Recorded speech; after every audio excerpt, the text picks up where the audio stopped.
Yes, so one of the things that everyone is struggling with right across the nation, there just isn't either A, enough houses available for people, and the second problem is there's just not enough land.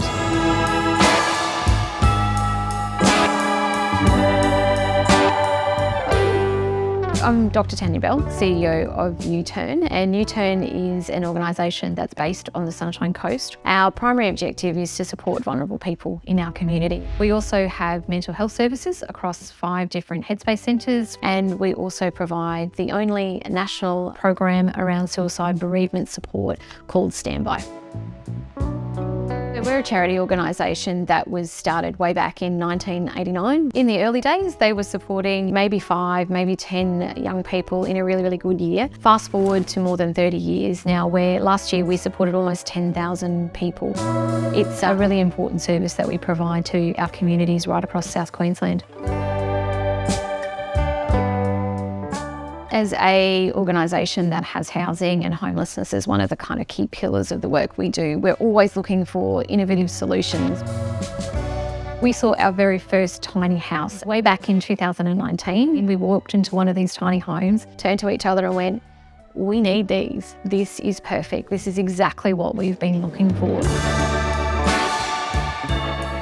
So what we wanted to do was to find out who locally was doing these tiny houses. And Aussie Tiny Houses was one of the ones that we came across. The team are genuine in their intent to feed back to their communities. They're genuine in their intent to get the projects right. We have a unique group of individuals that we support. We needed to work with a provider that really listened to us and understood those specific needs of the people that we're supporting. We set about the design process really, really early on, talking to the team about, well, if we came on board with you guys, these are our requirements. We need to make sure they're safe. We need to make sure that they fit within our small and limited cost budget. We don't want people feeling like they're living in a storage container, that they actually feel like they're living in a home. That meant that these could be fully self-contained. It didn't mean that they had to park them next to somewhere that had laundry facilities or shower facilities. They could live in their tiny homes without need for any external services. So that was super important to us. We're limited by land space. That's just a reality. We're not going to all of a sudden create land from nowhere. And to think the money that we would have had to invest in housing the same families that we can do in 2 tiny homes on the same lot size is almost impossible.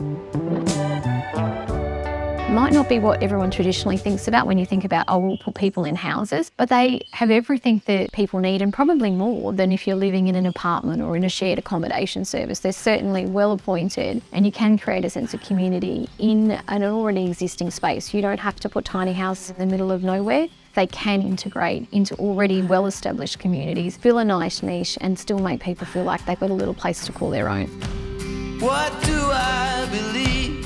What makes me feel it? We have our head offices here in Tewantin. We knew we had some community land available right next door. We approached the council and said, how would you be, if we put some tiny houses on the land? Because they are a mobile structure, if we need to move them, we can. It allowed the council to really consider, well, it's not a permanent structure. We're not using the land for anything else right now, so why not? One of the great things about working with Aussie Tiny Houses for this project is the sense of community that they had. They shared the same values we did, and when we do things in the community, we look for organisations that have the same passion, have the same drive, have the same values that we do. We knew these guys were part of our tribe, and so we were so thrilled last year to officially invite them on board as a corporate partner for UTurn.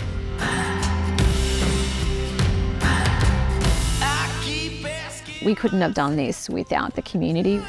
We had Ways of Kindness come on board and give a significant donation. So we offered Ways of Kindness the opportunity to name one of the houses, and they named the first house Kindness. House number 2 is now known as Community. If it wasn't for the members of our community, these houses wouldn't be here. So we now have House 1 and 2, aptly named Kindness and Community.